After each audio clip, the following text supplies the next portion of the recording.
My very special guest is a scientist, professor, and fear and courage researcher. She has dedicated her life to understanding how best to do scary things. She draws from a range of personal experiences, from being adopted at birth to being a first generation college student to her first day at NASA and beyond.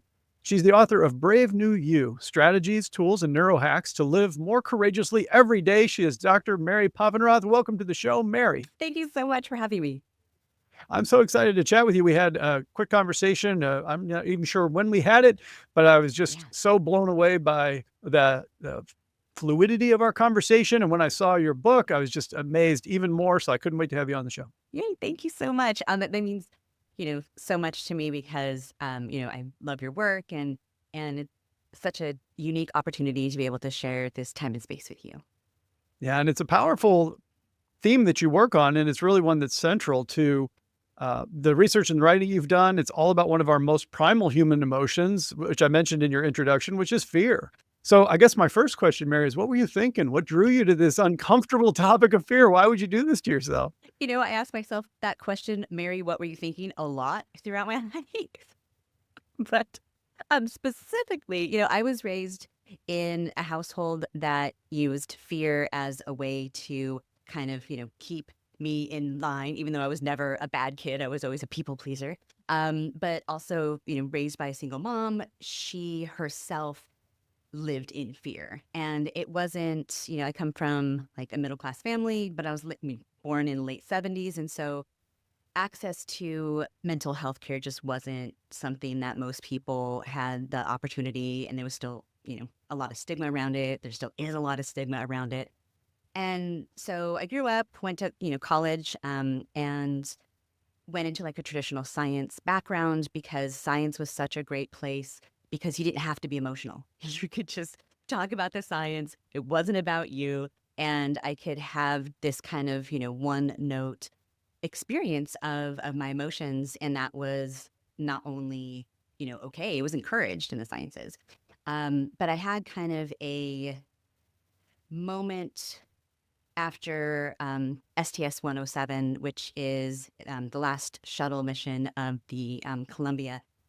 I worked at NASA at the time, and we did some payload experiments. So it wasn't with the astronauts themselves, but the complete disintegration of the shuttle coming back into the atmosphere, but complete loss of life of all of the crew, really had a huge impact on me. And I wanted to do more with my life. I wanted to lead a bigger life. And in order to do that, I needed to deal with my fear stuff, like we all have, right? Everyone has it. It's just a part of being a human. But there wasn't a really good resource out there. There was either something that if you had a clinical diagnosed anxiety, which I did not, then there was resources for that. But there wasn't something for everyone else. And so I went on this kind of, like journey, both professionally and personally, to make that something else. The thing that I wanted to have when I was leaving NASA, the thing that I wanted to have in those pivot or perish times in my life. I wanted to have this already and it didn't exist. So I made it. So you made it. You were like, necessity is the mother of invention, right? Mm-hmm. And I think it really ties back to your introduction where I talked about, kind of showing up and being at your best. And it's just hard to do that when you experience that fear. Yeah, And yeah, you can't. You actually biologically can't. Your brain doesn't work that way, right? I mean, right. when we think about, a lot of the work I do with companies and leaders is around innovation. And a lot of people think that those things don't connect, right? Like, how does fear and courage relate to innovation?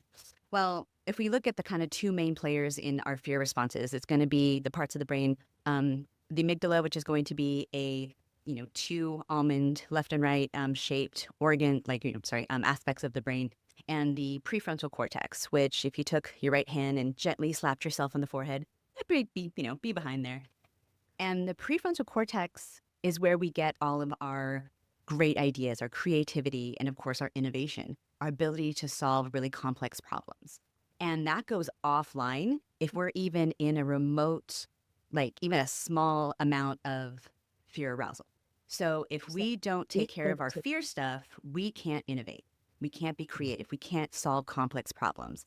And everyone, can think back to a time where a lot of times people would just say, oh, I was really stressed and I couldn't make my brain work. If that stress was actually fear, that's why, because your prefrontal cortex is taking a little nap. It's not going to come back online until your amygdala can get to a place of calm. And that can only happen either with time or with the tools like that I teach in the book. So it's almost like there's not enough energy in the brain to fuel both. And so when the amygdala takes precedence, and it means that there's not enough resources then to do all those other things that you really wish you could do. But guess what? Until you can process that fear and start to use the techniques like you're talking about, then you're just not going to be able to move forward. Yep. And it's not a moral Wow. failing. It's nothing wrong with you. That's just how the brain works. And, it's one of those things that people get so hard on themselves that they, like, oh, I shouldn't be afraid of making that presentation. I should just suck it up Mm. and do it. No, it's when we do big, hard stuff or new stuff, that's just the brain trying to keep us safe. And there's nothing wrong with that. I love that you really bring that up too as a moral failing, because it takes me back to something you said a little bit earlier, which is when you talk about being raised, for example, in a fear-based sort of climate. Fear is a powerful way of external people having control over us. They Oh, want to yeah. create fear, and they Yeah. want to basically try to shut us down and pin us down. And it's been as old as humanity, I'm sure, to Yeah. try to use fear in that way. And there's other techniques as well, but that's a pretty effective one. So we kind of go back to that well a lot. I know in my weakest parenting moments, I'm sure I used fear more than I would have liked to. And it happens in the workplace all the time as Oh, yeah. well. Yeah, So definitely. it's amazing that we think about it internally as we're having that experience where I'm just not able to be as creative as I want, or have the ideation that I want. If I'm experiencing fear, the other is, let's not artificially sort of resort to using fear, I would Yeah. say, Yeah. as a means of giving control. Yeah, it's wild. And especially, unless we are doing the work to change, we parent like we were parented, we lead like we were led, we teach like we were taught, until we put in the energy and the time and the effort to do something differently. And so, I have had plenty of people in the leadership role absolutely lead with fear, because it's honestly like easy and Mm. totally the lazy way to go. And, Yeah. but you can see results and then you just move forward. And, for so long, people weren't really questioning that method of leadership. But in the last, few decades, it's become more and more common to start to, like, look at yourself, look at your team. Am I able to really get the most out of everyone if I'm leading with just fear? And the answer is no. Like, you're you're never going to get everything that Yeah. you could from your team if you're leading with fear. And I think a lot of times we find ourselves leading in an environment where the fear is there, even if we didn't create it. So a lot of people have fear of change, for example. And now think about all the technological upheavals, the economic constraints. Maybe you're going through a merger and acquisition. There's some uncertainty.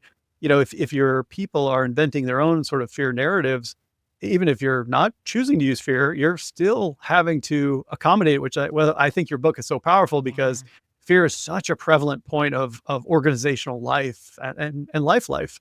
Yeah, yeah. And the last 5 years, we've all been on this kind of hyper vigilant cycle of new day, new disaster, Right? like new disaster, who does? And Mhm. it's constant, and our brains weren't made to endure just nonstop hypervigilance. And so if we Mm. don't do something to kind of circumnavigate those experiences, especially for things, there was always going to be external things that we can't control.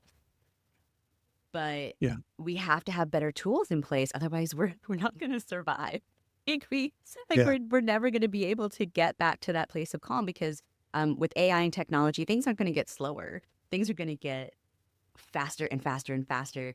And it's easy to really, freeze up and feel overwhelmed if you don't have these tools in place.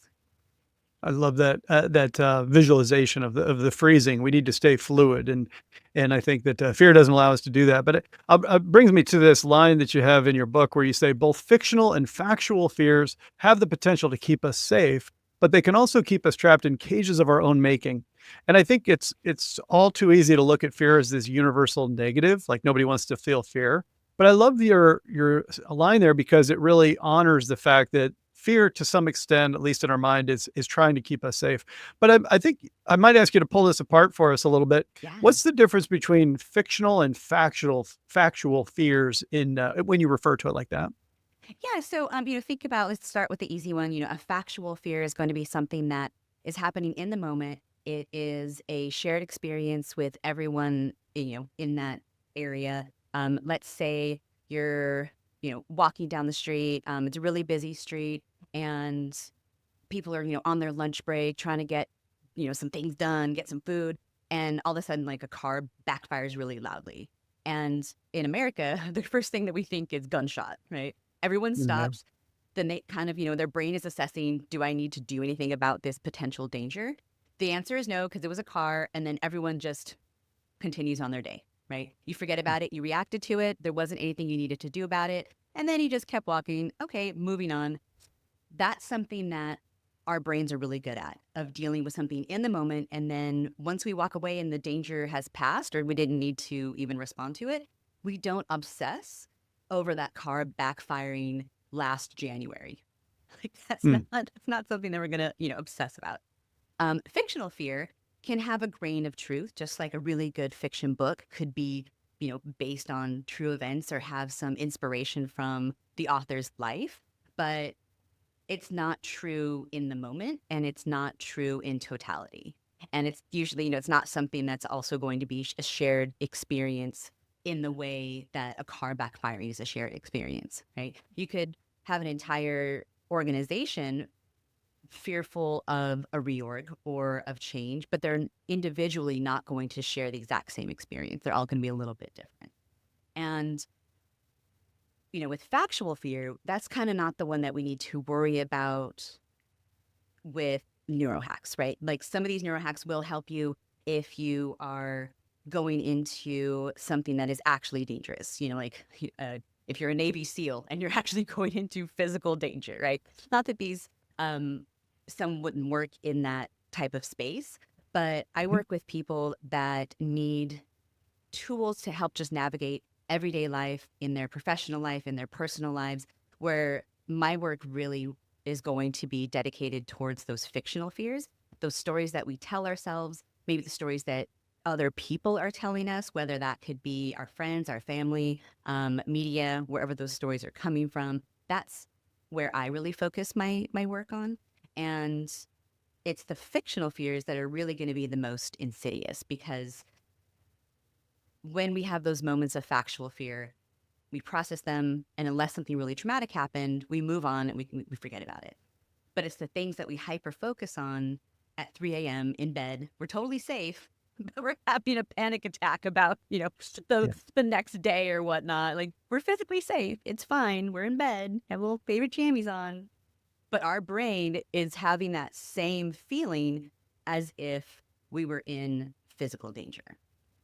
And it's very vivid, and it's very, like you said, it's almost indefinite how long we can keep it alive in our minds.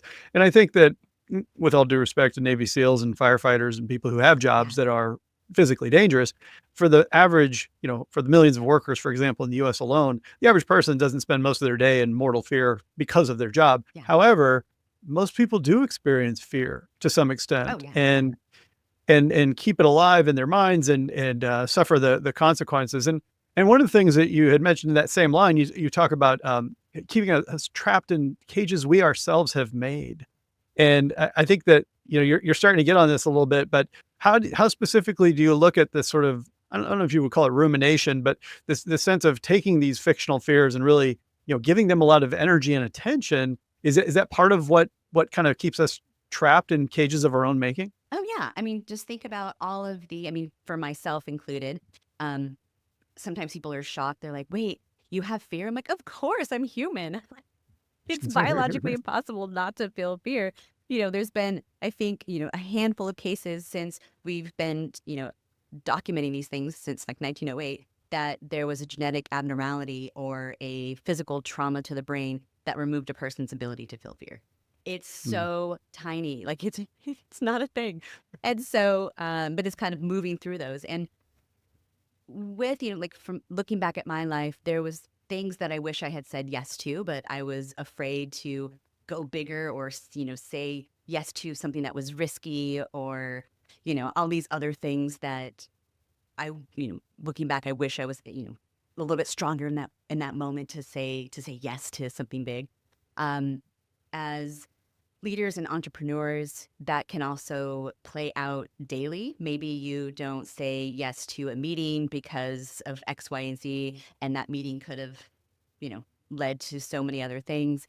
Maybe you don't reach out to that person because you were afraid of rejection. You're just like, I'm not even going to LinkedIn them. And again, Yeah. I don't want to be rejected, so I'm not even going to try. Right. And it can create a life that we just are kind of on autopilot instead of Mm. the life that we say that we want. And if we are even in the mind space of saying, what kind of life do I want? That means it's not the life that you have necessarily right now, that you have these goals, you have these dreams. Well, all those goals and dreams are going to be on the other side of being afraid because it means you're doing something new, right? It means you're going to say yes to something bigger and bolder. And that is going to take bravery and it's going to be scary. And that's just how life works. I think that was a huge part of what had led me to become a meditator was realizing that a lot of what was keeping me stuck and trapped and afraid was not the mortal fear, wasn't the physical factual things, but it was a manifestation, a creation of my mind. Yeah. And so for the, I had been training my body for years or training, my skill sets or, studying science, et cetera.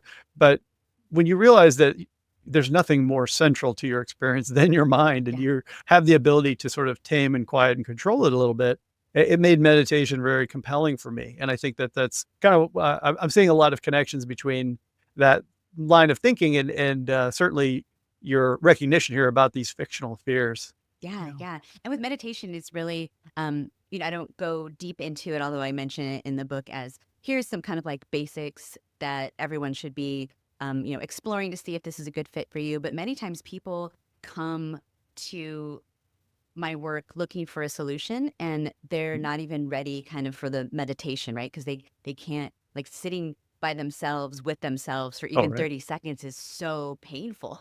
Like, Yeah. so how do you get people to even just that space of being able to just sit with their own thoughts and sit with the quiet? It's really hard to sit with quiet these in Yeah. modern times, right? And it's a practice, and I'm sure that you probably hit that Mhm. initial roadblock too of, okay, I just got to get 60 seconds in. It's amazing to watch those thoughts and see how they just run to ridiculous places. Yeah, And, in your book, you do such a great job of talking about things like generalization, catastrophizing, some of these natural things that can yeah, happen if we leave things unchecked.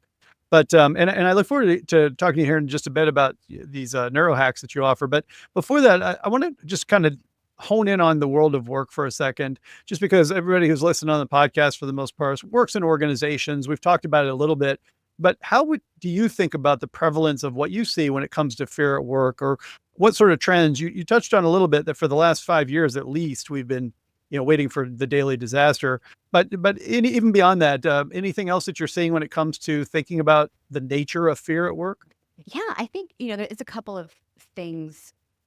I mean, number one, everyone's just really exhausted, like Yeah, same here. and it's hard to even like I try to make my neuro hacks really simple because when you're overwhelmed, when you're exhausted physically and mentally and in your soul from all of the things that we've had to endure the last 5 years, in addition to the hard things that we have to do just professionally, even before you walk in the door, um, it's hard for the human mind to be open and receptive to learn new things.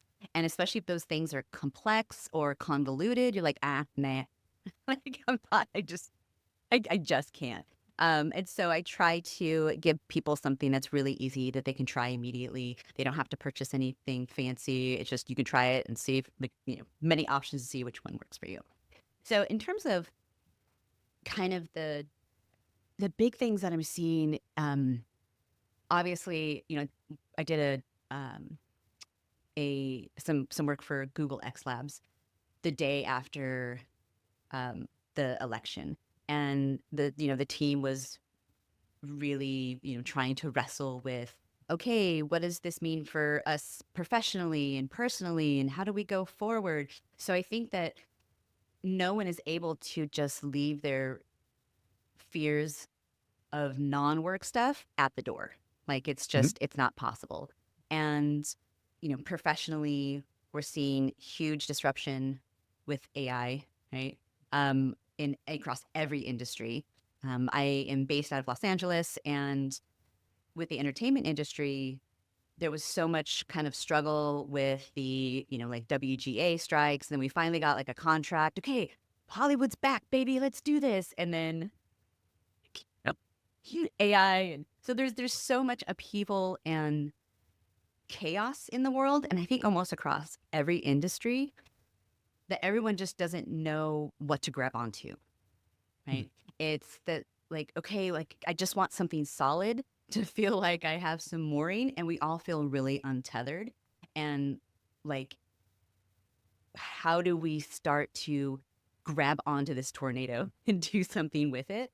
And that can be a really uncomfortable place to be, and that's definitely something that I see a lot. You talk about these fundamental fears that we have, one of them being lack of control, Yeah. and another being not being enough. Am I saying that right? Or not Yep. being worthy? What is Yeah. that? Yeah. So I Yeah. mean, those are, and then we take all of the fears, right? Because we could do we would like the never ending list of things that humans are afraid of.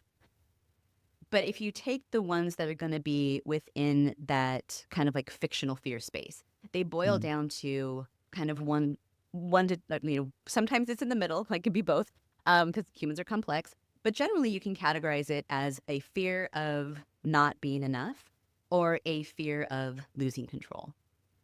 Mm. And part of the RAIN method that is both in the book, and hopefully we'll have time to get to it today, is pigeonholing the sensation that you're feeling in that moment. Okay, is the root of this fear because I'm not feeling like I'm enough, or is it really rooted in my fear of losing control? And something, we talked about a reorg. A reorg is really scary because it could be a little bit of both, but more often it's because you feel like you don't have any control. You're not at the helm of this reorg. You're just going to be told what to do. Mhm. And even Right. if you've been a star performer, but oh, your department, well, it's dissolved. You can- Like you have no control, and in it you feel it, and it's so not just frustrating, but really quite scary that maybe you've worked for years and years for this company, and you put your heart and soul into a project, and now it's gone for no fault of yours, and you don't have any control over it.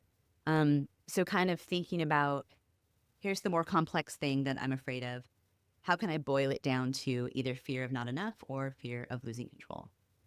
Yeah, and to me, that speaks to sort of the inner fear and the external fear, right? Inner and outer. Mhm. And, I love how you said it. It's like, are you having one or the other or both at Yeah. the same time? It's very Yeah. common. Yeah. And yeah, I think defeating it.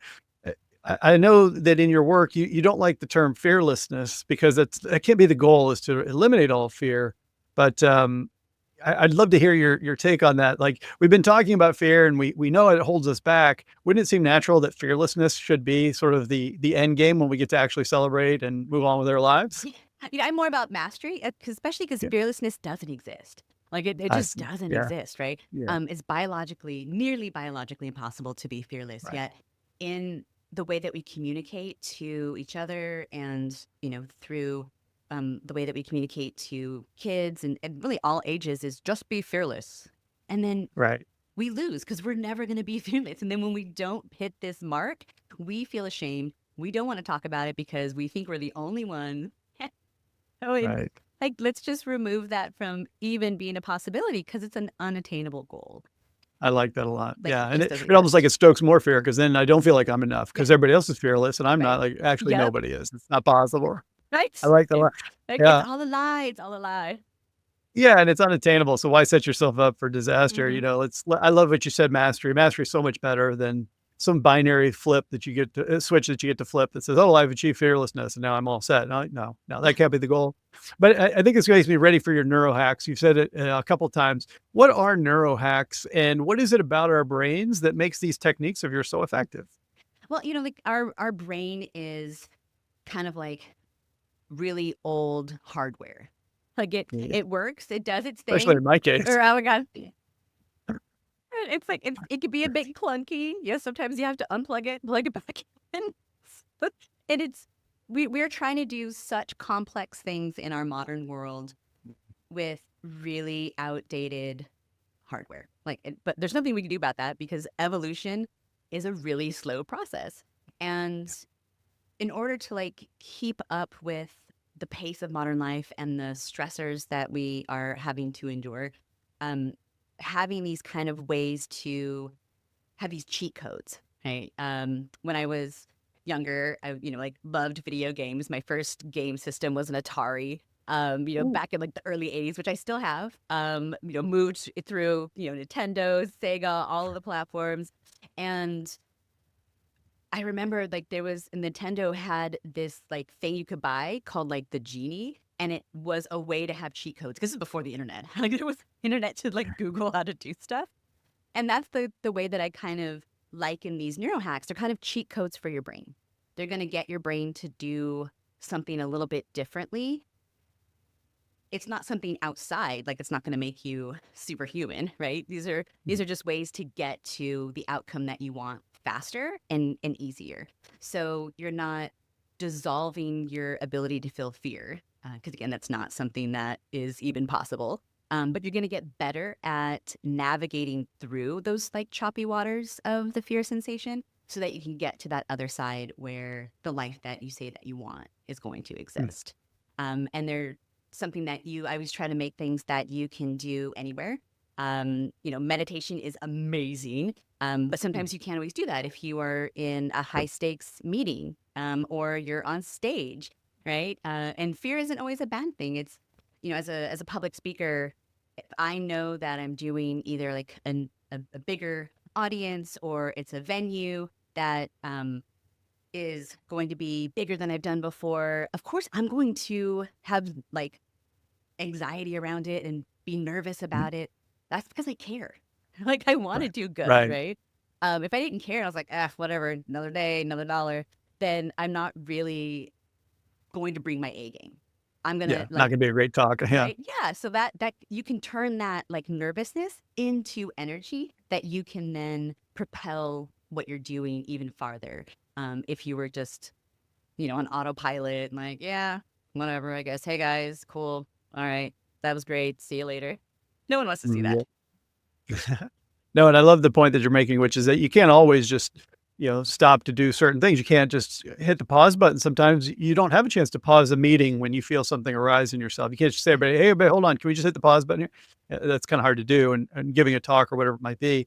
But I think the neuro hacks that you have, and there's so many different types of them. I really enjoyed learning them and using them in the course of reading the book. So I think that, and they're very unexpected. I won't spoil it for people, but I highly encourage you to recognize the point that you're making, Mary, which is that if you think about the last 100 years, just take a round number, evolution of the brain hasn't changed much at No, all, no, not but at all. the conditions of what we're putting it up against have changed dramatically, Oh, yeah, right? yeah, yep. So yeah, if we're not going to optimize the hardware, so to speak, to Yeah, take advantage of what's happening around us, it's not going to go well, yeah, I guess is what I'd say. So right. yeah, No, exactly. And then any of the things that I'm going to share with you can be found with your listeners at hellobravenewYou.com. And so, especially if you're doing some drive time or running, don't feel that you like this is all going to be available at hellobravenewYou.com. And I know that you're going to put in the show notes as well.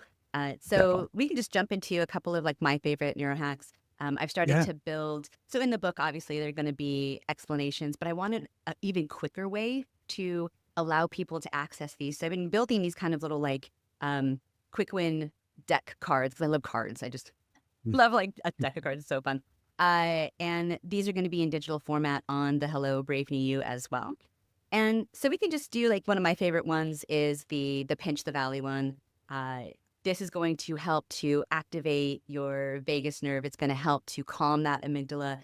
And it's something that you can do anywhere, right? It's not anything, you don't need equipment for it. You don't need to purchase anything.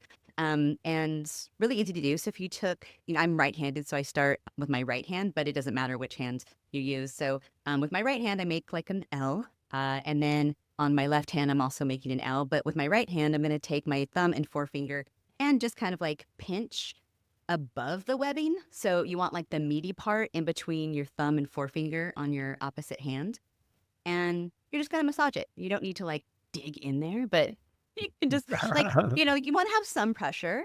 And for me, this is like, I feel immediate, like calming sensations. This is one of my favorites to do.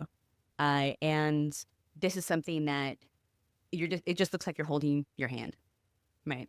Yeah. So if you are talking to people or you're in a meeting or whatever, no one knows you're doing it, right? And that can be something that you have in your toolbox. I'm a big supporter of people kind of playing around with these neurohacks before a really high risk situation, right? To see which Yeah. ones work for you, because everybody is different and some are going to work really great and some are be like, maybe not my Yeah, favorite. right.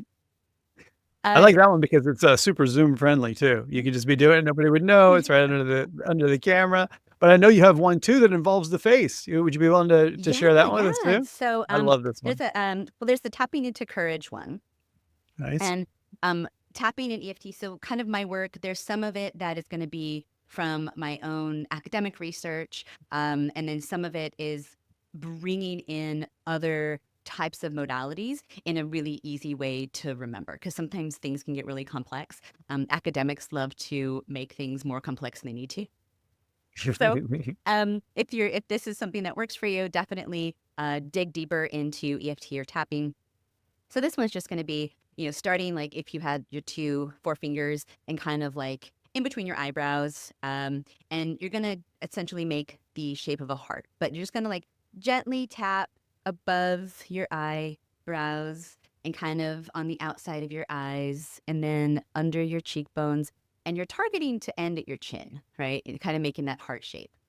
And then you just do this like a couple of times. Again, it doesn't need to be really hard. In fact, you don't want to bruise your face. Yeah, So, right. but you want to have some like kind of like firm pressure. And this could be a really good one for kids as well, that are like, struggling with, hyperactivity, things like that.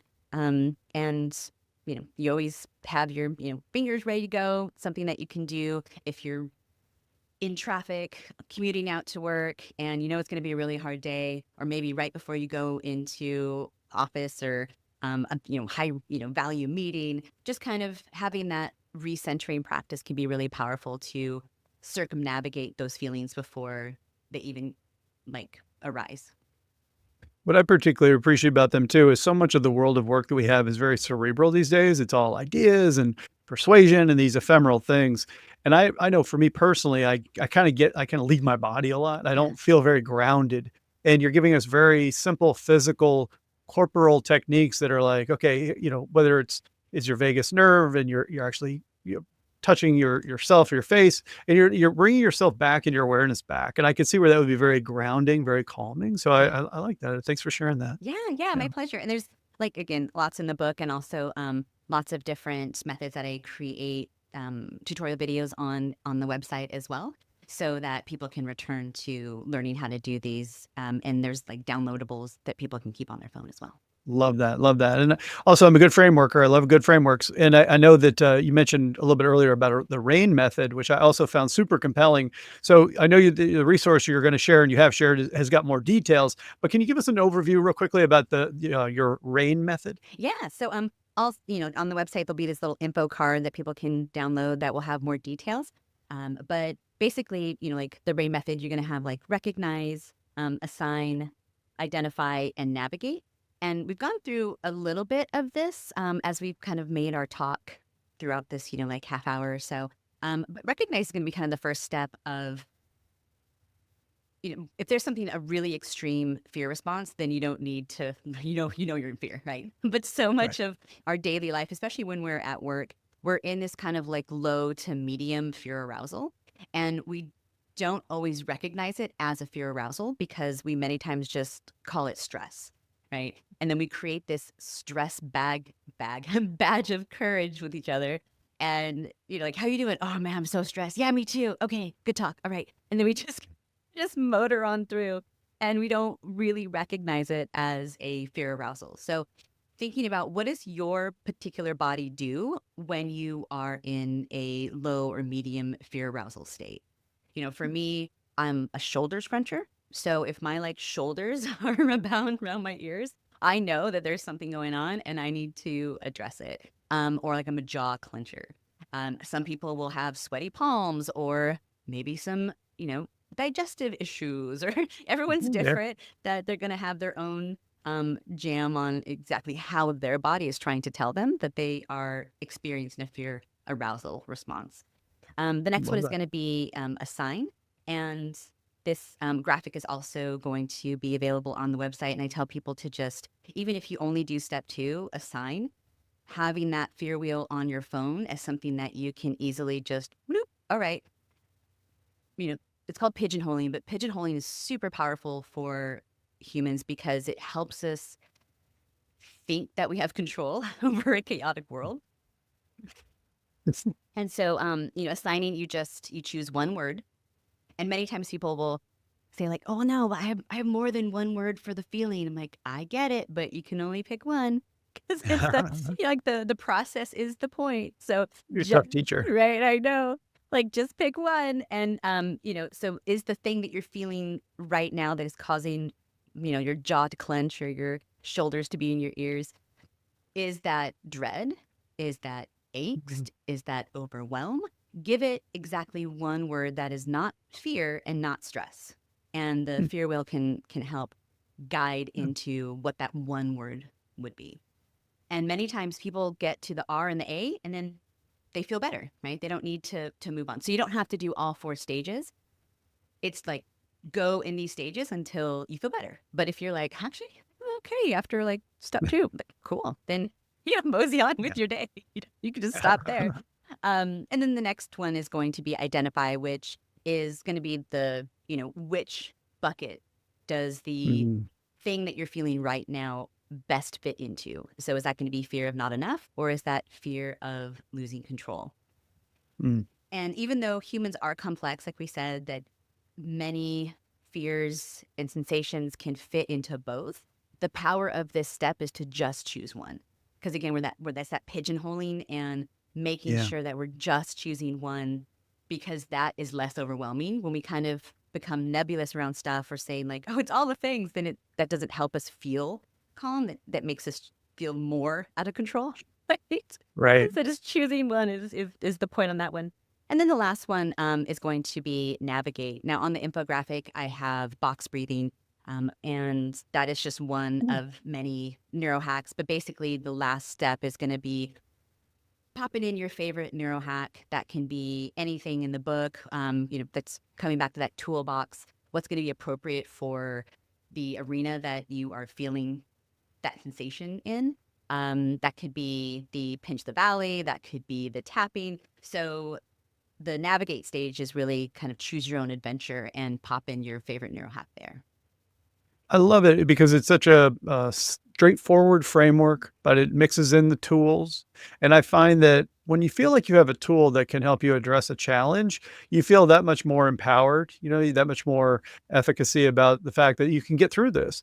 And so I think you've really done a great job. I love the book and being able to see all the different tools that you've offered, and also the organizing framework. So it's one of those rare books that really help you understand sort of how to think about the domain, but then also to put practical things in your hands, you can do something differently. So I really commend you on that. And I thank you so much. I know we're going to share sort of the resources that you mentioned, so people can kind of get their eyeballs on it and see exactly how all this stuff looks, because you have such a visual way of communication too. So it's really amazing stuff, Mary. You should be very proud. You can help a lot of people. Thank you. And that's really the goal, right? And I hope that it brings a lot of value to your listeners. Well, let's do something that's going to bring no value to listeners, and let's shift gears and have a trivia game. Now, one of the things that you shared earlier was that you worked at NASA, which I thought was amazing. And again, going back to the book, you shared such a powerful story about what happened there. You mentioned that at the top as well.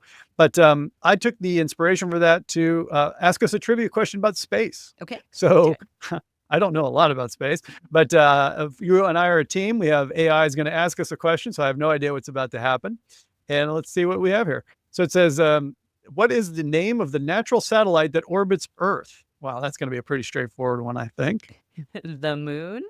Let's go with the moon. Maybe Gemini's not feeling too adventurous today. It's a good one. Didn't know The if answer, tell you us the got right. it. Yeah. It's just, I'm not even going to let the listeners lock in their answer because the reality is that's what it was. Good job with the moon. Well, that was fabulous. I'm very impressed that you had that background. You studied the science, you worked at NASA, but also that going through the experience that you did, that you followed the principled path of trying to do something more bigger. Like most people would be like, well, what's bigger than working at NASA? Holy cow.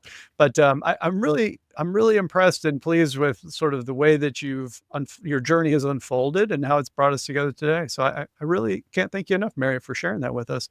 But I will ask you the most important question. Where can my listeners go to learn more about you? And also say that resource again, and I'll include that link in the show notes for everybody. Yeah. So if you just go to hellobravenewYou.com, that will also get you to my website. I know that my last name is difficult to spell. So Much fun to say. Yeah, I know it's like very Harry Potter, but yeah, or you can go to marypoffenroth.com, but it's easier to just type in "Hello, Brave New You," and that will get you to both my website and the free resources. Amazing. So listeners, I'm going to put that link, just like Mary said, in the show notes. You're only one click away from getting all those great resources, learning about the RAIN method, seeing those neurohacks, and all the great stuff that Mary has for you. Mary, thank you so much for spending some time with us today and sharing your insights. I really, really enjoyed the conversation. Same. Thank you so much.